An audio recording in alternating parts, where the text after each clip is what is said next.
ಅಯ್ಯೋ ಮಾರ್ಕೆಟ್ ನೋಡಿದ್ರೆ ಒಂದ್ ದಿವಸ ಬೀಳುತ್ತೆ, ಒಂದ್ ದಿವಸ ರಿಕವರಿ ಆಗುತ್ತೆ. ಎಲ್ಲಿವರೆಗೂ ಬೀಳುತ್ತೆ ಗೊತ್ತಿಲ್ಲ, ಯಾವಾಗ ರಿಕವರಿ ಆಗುತ್ತೆ ಗೊತ್ತಿಲ್ಲ, ಯಾವ ಪಾಯಿಂಟ್ ವರೆಗೂ ಬೀಳುತ್ತೋ ಗೊತ್ತಿಲ್ಲ. ಲಾಸ್ಟ್ 15 ಡೇಸ್ ಇಂದ ನನ್ನ ಪೋರ್ಟ್ಫೋಲಿಯೋ ನೋಡಿದ್ರೆ ರೆಡ್ ರೆಡ್ ರೆಡ್. ಯಾವತ್ತೋ ಒಂದ್ ದಿವಸ ಸ್ವಲ್ಪ ಗ್ರೀನ್ ಕಾಣುತ್ತೆ, ಹ್ಯಾಪಿ ಸ್ಟಾರ್ಟ್ ಆಗುತ್ತೆ, ಮತ್ತೆ ಮತ್ತೆ ತಿರುಗ್ ದಿನ ಆಗ್ಲಿ ಇಲ್ಲಾಂದ್ರೆ ಅವತ್ತು ಸಾಯಂಕಾಲಕ್ಕೆ ನನ್ನ ಪೋರ್ಟ್ಫೋಲಿಯೋ ರೆಡ್. ಏನ್ ಮಾಡೋದು? ಪ್ರತಿ ದಿನ ಬಿದ್ದು ಬಿದ್ದು ಬಿದ್ದು ಬಿದ್ದು ನನ್ನ ಪೋರ್ಟ್ಫೋಲಿಯೋ ಅಂತೂ ಕರ್ಗೋಗ್ತಾನೆ ಇದೆ. ಹಾಗಾದ್ರೆ ನಾವು ಎಲ್ಲಿ ಬೈ ಮಾಡ್ಬೇಕು? ಸೊ ನಿಫ್ಟಿ ಯಾವ ತರ ಜರ್ನಿ ಆಗಿದೆ ಅಂತ ತಿಳ್ಕೊಳ್ಳೋಣ ಈ ವಿಡಿಯೋದಲ್ಲಿ. ಮಿಸ್ಟರ್ ಪ್ರಾಫಿಟ್ ಕನ್ನಡ ಯೂಟ್ಯೂಬ್ ಚಾನಲ್ಗೆ ಸ್ವಾಗತ. ನಿಫ್ಟಿ ಅಟ್ ಪ್ರೆಸೆಂಟ್ಗೆ 23,150 ರೇಂಜ್ ಅಲ್ಲಿ ಟ್ರೇಡ್ ಆಗ್ತಾ ಇದೆ. ಹಾಗಾದ್ರೆ ನಿಫ್ಟಿ ಲಾಸ್ಟ್ 20 ಇಯರ್ಸ್ ಅಲ್ಲಿ ಹೈ ಏನು, ಲೋ ಏನು? ಸೊ ನಿಫ್ಟಿ ಯಾವ ತರ ಗ್ರಾಜುಯಲಿ ಇನ್ಕ್ರೀಸ್ ಆಗ್ತಾ ಬಂದಿದೆ, ಪ್ರತಿ ಡಿಪ್ ಅಲ್ಲಿ ಎಷ್ಟು ಟೈಮ್ ತಗೊಳುತ್ತೆ ರಿಕವರಿ ಆಗೋದಕ್ಕೆ? ಹಾಗಾದ್ರೆ ನಾವು ಇನ್ವೆಸ್ಟ್ಮೆಂಟ್ ಯಾವಾಗ ಮಾಡಬೇಕು? ಇದನ್ನ ತಿಳ್ಕೊಂಡ್ರೆ ನಾವು ಮಾರ್ಕೆಟ್ ಅಲ್ಲಿ ಈಸಿಯಾಗಿ ದುಡ್ಡು ಮಾಡ್ಬೋದು. ಪ್ರತಿ ಟೈಮು ನಾನು ಇನ್ವೆಸ್ಟ್ ಮಾಡ್ಕೊಂತಾನೆ ಹೋಗ್ತಿರ್ತೀನಿ. ಮಾರ್ಕೆಟ್ ಮೇಲೆ ಹೋಗಿದೆ, ನಾನು ಇನ್ವೆಸ್ಟ್ ಮಾಡಿದ್ದೆ. ಸೊ ಮಾರ್ಕೆಟ್ ಯಾವಾಗ್ಲೂ ಅಷ್ಟೇ ಮೇಲೆ ಇದ್ದಾಗ ಎಲ್ರು ಹೇಳೋದು, ಸೊ ಇಲ್ಲಿಂದ ಇನ್ನೂ ಮೇಲೆ ಹೋಗುತ್ತೆ, ಇನ್ನೂ ಮೇಲೆ ಹೋಗುತ್ತೆ ಅಂತ ಹೇಳ್ಬಿಟ್ಟು, ಕೆಳಗಡೆ ಬಂದಾಗ ಇನ್ನೂ ಕೆಳಗಡೆ ಬರುತ್ತೆ, ಇನ್ನೂ ಕೆಳಗಡೆ ಬರುತ್ತೆ ಅಂತ ಹೇಳ್ತಾನೆ ಇರ್ತಾರೆ ಮೀಡಿಯಾದಲ್ಲಿ. ಅದನ್ನೆಲ್ಲ ಕಿವಿ ಕೊಟ್ಟು ಕೇಳೋದಕ್ಕಿಂತ ನಿಮ್ಗೆ ಒಂದು ಅನಾಲಿಸಿಸ್ ಬೇಕಾಗಿರೋದು. ಪ್ರತಿ ಟೈಮು ಅಂದ್ರೆ ಪ್ರತಿ ವರ್ಷದಲ್ಲಿ ಒಂದು ಡಿಪ್ ಇರುತ್ತೆ, ಒಂದು ಅಪ್ ಇರುತ್ತೆ. ತುಂಬಾ ಜನ ತಪ್ಪು ಮಾಡೋದೇನ್ ಗೊತ್ತಾ?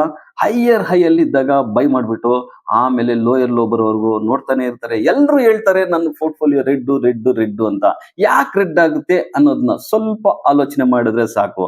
ಏನೋ ಒಂದು ತಗೊಳಕ್ ಹೋದಾಗ, ಶಾಪಿಂಗ್ ಹೋದಾಗ ನಾವು ರೇಟ್ ನೋಡ್ತೀವಿ, ಆದ್ರೆ ಸ್ಟಾಕ್ ಮಾರ್ಕೆಟ್ ಬಂದಾಗ ನಾವು ಯಾಕೆ ರೇಟ್ ನೋಡಲ್ಲ? ಅದು ತುಂಬಾ ಇಂಪಾರ್ಟೆಂಟ್. ಏನೇ ಒಂದು ಪರ್ಚೇಸಿಂಗ್ ಹೋಗ್ಲಿ, ಪ್ರತಿ ಟೈಮು ನಾವು ನೋಡ್ತೀವಿ, ರೇಟ್ ನೋಡ್ತೀವಿ, ಅದು ಹೈ ಇದೆಯಾ ಇಲ್ಲ ಕಡಿಮೆ ಇದೆಯಾ, ರೀಸನಬಲ್ ಅಂತ ಪ್ರತಿಯೊಂದು ನೋಡ್ತೀವಿ. ಆದ್ರೆ ನಾವು ಒಂದು ಕಂಪನಿ ಸ್ಟಾಕ್ ಕೊಂಡ್ಕೊಳ್ಬೇಕಾದ್ರೆ ಅವನ್ನೆಲ್ಲ ನೋಡ್ಬೇಕು. ಮಾರ್ಕೆಟ್ ಹೈ ಇದೆಯಾ, ಇಲ್ಲ ರೇಂಜ್ ಬೌಂಡ್ ಅಲ್ಲಿ ಇದೆಯಾ, ಇಲ್ಲ ಲೋ ಅಲ್ಲಿ ಇದೆಯಾ, ಡಿಪ್ ಹೊಡಿಯುತ್ತಾ? ಪ್ರತಿ ಇಯರ್ ನಾವ್ ಏನ್ ಹೇಳ್ತಿದೀವಿ, ಡಿಪ್ ಹೊಡಿತೆ ಅಂತ. 2026 ನಿಫ್ಟಿ ಲೋಯೆಸ್ಟ್ ನಿಫ್ಟಿ ಬಂದ್ಬಿಟ್ಟು 2500. ಆದ್ರೆ ಈಗಿರೋ ನಿಫ್ಟಿ 26,000 ವರೆಗೂ ರ್ಯಾಲಿ ಕೊಟ್ಟಿದೆ. ಅಂದ್ರೆ 20,000 ಅಲ್ಲಿ 10x ಅಷ್ಟು ಮೂವ್ ಆಗಿದೆ. ಅಂದ್ರೆ ಇಮ್ಯಾಜಿನ್ ಮಾಡ್ಕೊಳ್ಳಿ, 2 ಬೀಟಾ ಸ್ಟಾಕ್ಸ್ ಎಲ್ಲಿವರೆಗೂ ಹೋಗಿರುತ್ತೆ. ಎಲ್ಲಾ ಸ್ಟಾಕ್ಸ್ ಲಾಸ್ಟ್ 20 ಇಯರ್ಸ್ ಅಲ್ಲಿ ನೀವು ನಿಫ್ಟಿ 50 ಸ್ಟಾಕ್ಸ್ ತೆಗೆದ್ರೆ, ಮೇಜರ್ ಸ್ಟಾಕ್ಸ್, ಸ್ಟ್ರೆಂಥಬಲ್ ಸ್ಟಾಕ್ಸ್ ನ ತೆಗೆದು ನೋಡಿದ್ರೆ, ಫಂಡಮೆಂಟಲಿ ಸ್ಟ್ರೆಂತ್ ಇರೋಂಥ ಸ್ಟಾಕ್ಸ್ ಅವು ರ್ಯಾಲಿ ಕೊಡ್ತಾನೆ ಹೋಗ್ತಾ ಇರುತ್ತೆ. ಯಾವನು ಈ ತರ ಇರಲ್ಲ, ಈ ತರನೇ ಇರುತ್ತೆ. ನಿಫ್ಟಿ ಓವರ್ ಆಲ್ ಆಗಿ 2006 ಇಂದ ನೋಡೋದಾದ್ರೆ ನಿಫ್ಟಿ ಒಂದೇ ತರನೇ ರ್ಯಾಲಿ ಕೊಟ್ಟಿದೆ. ಒಂದು ಜಿಗ್ಜಾಗ್ ಅನ್ನೋದು ಇದ್ದೇ ಇರುತ್ತೆ. ಇದೇ ತರ ಪ್ರತಿ ದಿನನೂ ಹೋಗ್ತಿದೆ, ಯಾರು ಬೈ ಮಾಡಲ್ಲ. ಅದಕ್ಕೆ ಒಂದು ಲೋ ಇರುತ್ತೆ 1 ಇಯರ್ಗೆ, ಒಂದು ಹೈ ಇರುತ್ತೆ ಅದೇ ಇಯರ್ ಅಲ್ಲಿ. ಹಾಗಾದ್ರೆ 2006 ಅಲ್ಲಿ ನಾವೇನ್ ನೋಡ್ಬೋದು? 2006 ಅಲ್ಲಿ ನಾವು 29% ಅಷ್ಟು ಫಾಲ್ ಆಗಿತ್ತು. ಆ ಟೈಮಲ್ಲಿ ಫಾಲ್ ಟೈಮಲ್ಲಿ ಬೈ ಮಾಡಿದವ್ರಿಗೆ ಒಂದೇ ಇಯರ್ ಅಲ್ಲಿ ಪ್ರತಿ ಫಾಲ್ ಅಲ್ಲೂ ಅಷ್ಟೇ 30-40% ಅಷ್ಟು it's a very easy to gain ಅಂತಾನೆ ಹೇಳ್ಬೋದು. ಇದು ಟ್ರೇಡರ್ಗಾದ್ರೆ, ಇನ್ವೆಸ್ಟರ್ಗೂ ಅಷ್ಟೇ. ಫಾಲ್ ಅಲ್ಲಿ ಯಾರು ಇನ್ವೆಸ್ಟ್ ಮಾಡಿರ್ತಾರೋ ಲಾಂಗ್ ಟರ್ಮ್ಗೆ ಅವ್ರಿಗೆ ಒಳ್ಳೆ ಪ್ರಾಫಿಟ್ ಆಗೇ ಆಗುತ್ತೆ. 2006 ಜರ್ನಿ ನೋಡಿದ್ರೆ ಅಲ್ಲಿಂದ 2026 ಲಾಸ್ಟ್ 20 ಇಯರ್ಸ್ ಜರ್ನಿ ನೋಡ್ತಾ ಬಂದ್ರೆ ಪ್ರತಿ ಟೈಮ್ ಫಾಲ್ ಎಷ್ಟುವರೆಗೂ ಆಗಿದೆ? 2006 ಅಲ್ಲಿ ನೋಡೋದಾದ್ರೆ 29% ಆಗಿದೆ, 7 ಅಲ್ಲಿ ನೋಡಿದ್ರೆ 16% ಆಗಿದೆ, 8 ಅಲ್ಲಿ ನೋಡಿದ್ರೆ ರಿಸಿಷನ್ ಬಂದು 64% ಆಗಿದೆ, 11 ಬಂದ್ರೆ 25% ಆಗಿದೆ, 15 ಅಲ್ಲಿ 25% ಆಗಿದೆ, ಆಮೇಲೆ 16 ಅಲ್ಲಿ 11% ಆಗಿದೆ, 22 ಅಲ್ಲಿ 12% ಆಗಿದೆ, 23 ಅಲ್ಲಿ 22 ಅಲ್ಲಿ 3 ಟೈಮ್ಸ್ ಫಾಲ್ ಆಗಿದೆ, ಇನ್ನು 24 ಅಲ್ಲಿ ಒಂದು ಫಾಲ್ ಆಗಿದೆ, 25 ಅಲ್ಲಿ ಫಾಲ್ ಆಗಿದೆ, 26 ಅಲ್ಲಿ ಫಾಲ್. ಅಂದ್ರೆ ಪ್ರತಿ ಇಯರ್ ಒಂದು ಫಾಲ್ ಆಗ್ತಾನೆ ಬಂದಿದೆ. ಹಂಗಂದ್ರೆ ಹೈಯರ್ ಇಲ್ವಾ? ಇದೆ. ಪ್ರತಿ year year by year all time high break ಮಾಡ್ತಾನೆ ಬಂದಿದೆ. ಸೊ ಅಂದ್ರೆ ನಾವು ಇನ್ವೆಸ್ಟ್ ಮಾಡ್ಬೇಕಾದ್ರೆ ಏನು ಜ್ಞಾಪಕ ಇಟ್ಕೊಬೇಕಾರದು ಡಿಪ್ ಎಲ್ಲಿದೆ ಅನ್ನೋದೇ ತುಂಬಾ ಇಂಪಾರ್ಟೆಂಟು. ಸೊ ಈಗ ಅಟ್ ಪ್ರೆಸೆಂಟ್ಗೆ 2024 ಡಿಪ್ ಇರೋದೆ 21,780, ಅಂದ್ರೆ 21,800 mark. It's a very biggest support ಅಂತಾನೆ ಹೇಳ್ಬೋದು.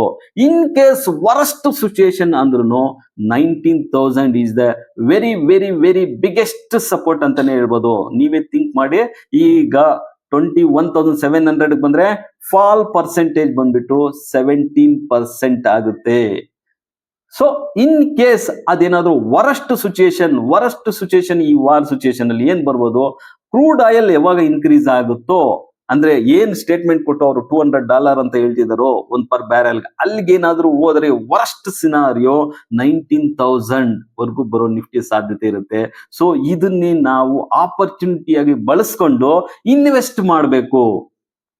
ಈಗ ಇನ್ವೆಸ್ಟ್ ಮಾಡ್ಬೇಕಾದ್ರೆ ಯಾವುದು good stock, high potential stocks ಇರ್ತಾವೋ ಆ ಸ್ಟಾಕ್ ನ ಸೆಲೆಕ್ಟ್ ಮಾಡಿಕೊಂಡು 21,800 ಬಿಲೋ ಬಂದಾಗ, ಅಂದ್ರೆ 21,800 ಮಾರ್ಕ್ ಅಲ್ಲಿ ಇನ್ವೆಸ್ಟ್ಮೆಂಟ್ ಮಾಡಕ್ಕೆ ಸ್ಟಾರ್ಟ್ ಮಾಡ್ತೀವೋ ಅವ್ರ ಪೋರ್ಟ್ಫೋಲಿಯೋ ನೋಡಿ ಗ್ರೀನ್ ಅಲ್ಲೇ ಇರುತ್ತೆ.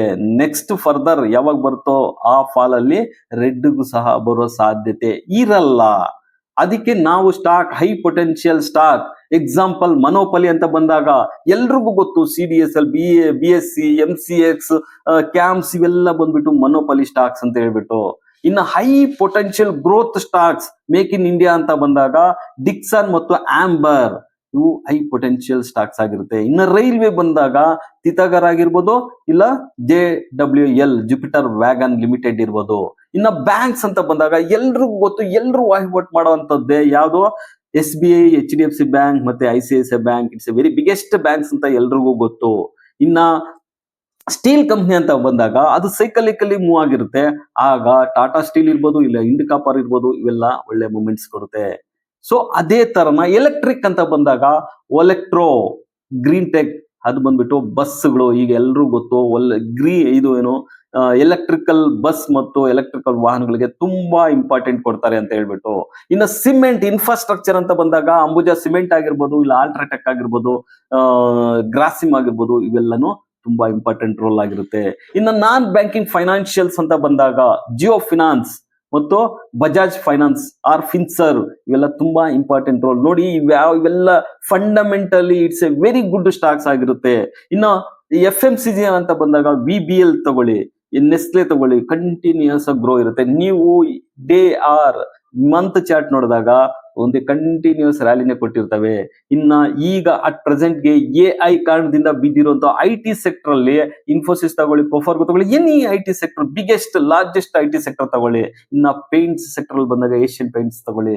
ಈ ತರ ಎಲ್ಲ ತಗೊಂಡು ಬಿಗ್ಗೆಸ್ಟ್ 40-50% ಎಲ್ಲಿವರೆಗೂ ಫಾಲ್ ಆಗಿರುತ್ತೋ ಒಂದು ಪೋರ್ಟ್ಫೋಲಿಯೋ ಮಾಡಿ ಇನ್ವೆಸ್ಟ್ ಮಾಡಿ ನೋಡಿ. ನೆಕ್ಸ್ಟ್ ಹೈಯರ್ ಅಲ್ಲಿ ನಿಮ್ಮ ಒಂದು ಪೋರ್ಟ್ಫೋಲಿಯೋ ಮೋರ್ ದೆನ್ 50% ನಿಮ್ಗೆ ರಿಟರ್ನ್ಸ್ ಕೊಟ್ಟಿಲ್ಲ ಅಂದ್ರೆ ಅವಾಗ ಕೇಳಿ. ಅದಕ್ಕೆ ನಾವು ಎಲ್ಲಿ ಬೈ ಮಾಡಬೇಕು ಅನ್ನೋದೇ ತುಂಬಾ ಇಂಪಾರ್ಟೆಂಟ್ ಆಗಿರುತ್ತೆ. ನಿಫ್ಟಿ ಈಗ ಅಟ್ ಪ್ರೆಸೆಂಟ್ಗೆ 23,150 ಇದೆ. ಈಗ ಕ್ರೂಡ್ ಆಯಿಲ್ ಮೇಲೆ ಹೋದ್ರೆ ನಿಫ್ಟಿ ಕೆಳಗಡೆ ಬರುತ್ತೆ. ಯುದ್ಧದಲ್ಲಿ ಏನಾದ್ರೂ ಬದಲಾವಣೆ ಬಂದು ಆಗ ನಿಂತು ಕ್ರೂಡ್ ಆಯಿಲ್ ಫಾಲ್ ಆದ್ರೆ ಮಾತ್ರ ನಿಫ್ಟಿ ಸಡನ್ ರಿಯಾಕ್ಷನ್ ಕೊಡುತ್ತೆ. ಇಲ್ಲಾಂದ್ರೆ ಸಡನ್ ರಿಯಾಕ್ಷನ್ ಕೊಡಲ್ಲ, ಸ್ಲೋ ರಿಯಾಕ್ಷನ್ ಇರುತ್ತೆ. ಒಳ್ಳೆ ಆಪರ್ಚುನಿಟಿ ಇದು. ಸೊ ಯಾರು 26,000 ಎಲ್ಲ ಬಂದಾಗ 26,000 ಬಂದಾಗ ಎಲ್ಲ ಇನ್ವೆಸ್ಟ್ ಮಾಡಕ್ ಮುಂದೆ ಬರ್ತೀರಾ. ಯಾವಾಗ ಕಡಿಮೆ ಇರುತ್ತೋ 22,000 21,000 ಬಂದಾಗ ಯಾರನ್ನು ಮುಂದೆ ಬರಲ್ಲ. ಅದಕ್ಕೆ ರಿಟೈಲರ್ ತುಂಬಾ ದುಡ್ಡು ಮಾಡೋದಕ್ಕೆ ಆಗಲ್ಲ ಅನ್ನೋದಕ್ಕೆ ಇದೇ ಒಂದು ರೀಸನ್ ಅಂತಾನೆ ಹೇಳ್ಬೋದು. ಈ ಒಂದು ಆಪರ್ಚುನಿಟಿನ ಯಾರು ಯೂಸ್ ಮಾಡ್ಕೊಂತಾರೋ ಅವರು ಖಂಡಿತ ದುಡ್ಡು ಮಾಡ್ತೀರಾ ಅಂತಾನೆ ಹೇಳ್ಬೋದು. ಸೊ ನೀವು ಇದ್ರ ಬಗ್ಗೆ ಕಮೆಂಟ್ ಮಾಡಿ, ನಮ್ಮ ಚಾನಲ್ನ ಲೈಕ್ ಮಾಡಿ, ಸಬ್ಸ್ಕ್ರೈಬ್ ಮಾಡಿ, ಶೇರ್ ಮಾಡಿ.